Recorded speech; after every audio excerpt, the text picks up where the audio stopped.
প্রায় 441 কোটি টাকায় নেপাল বাংলাদেশ ব্যাংকের শেয়ার বেচবে বাংলাদেশের আইএফআইসি ব্যাংক।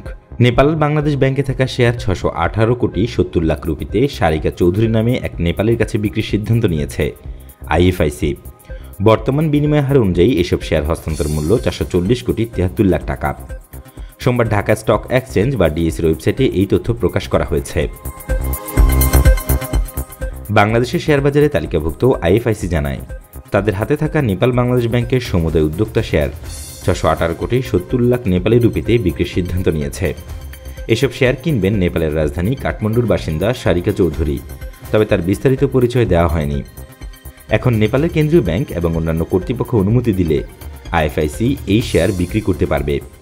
এর আগে গত জুলাইয়ে নেপালে যৌথ মালিকানায় প্রতিষ্ঠিত নেপাল বাংলাদেশ ব্যাংকের মালিকানার অংশ ছেড়ে দেওয়ার সিদ্ধান্তের কথা জানিয়েছিল international finance investment and commerce বা আইএফআইসি ব্যাংক। 27 বছর আগে দক্ষিণ এশিয়ার দেশ নেপালে ওই ব্যাংকের গোড়াপত্তন করে আইএফআইসি। সে সময়ের 50% মালিকানা ছিল আইএফআইসির হাতে, বাকি 50% মালিক ছিলেন নেপালের কয়েকজন উদ্যোক্তা। 1994 সালে 6 জুন চালু হওয়া ব্যাংকটির 40.89% শেয়ার এখন আইএফআইসি ব্যাংকের হাতে রয়েছে। ব্যাংকটি নেপালের পুঁজিবাজারে তালিকাভুক্ত। নেপালে যৌথ মালিকানার কোম্পানি নেপাল বাংলাদেশ ব্যাংকের মালিকানার অংশ ছেড়ে দেওয়ার সিদ্ধান্ত জানিয়েছে international finance investment and commerce বা আইএফআইসি ব্যাংক। আইএফআইসি ব্যাংক বলছে, ভালো দাম পেলে তারা নেপালের ব্যাংকটিতে থাকা সব শেয়ার বিক্রি করে সেই অর্থ বাংলাদেশে ফেরত নিয়ে আসবে। নেপাল বাংলাদেশ ব্যাংকের মোট শেয়ার সংখ্যা 9,48,212টি। বাজার মূলধন 3,989 কোটি 14 লাখ রুপি বা 2,832 কোটি 29 লাখ টাকা।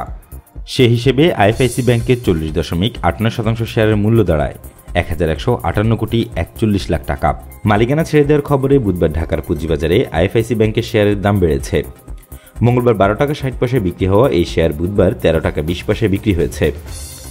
1986 সালে পুঁজিবাজারে তালিকাভুক্ত আইএফআইসি ব্যাংকের শেয়ার বর্তমানে লেনদেন হচ্ছে এই ক্যাটাগরিতে। 2018 সালে 164 কোটি 95 লাখ টাকা মুনাফা করে আইএফআইসি ব্যাংক বিনিয়োগকারীদের প্রতি 100 শেয়ারে নতুন 10টি নতুন শেয়ার লভ্যাংশ হিসেবে দেয়।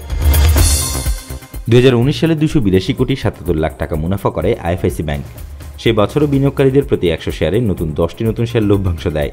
আর 2020 সালে 113 কোটি 30 লাখ টাকা মুনাফা করে বিনিয়োগকারীদের প্রতি 100 শেয়ারে নতুন 5টি নতুন শেয়ার হিসেবে লভ্যাংশ দিয়েছে আইএফআইসি ব্যাংক।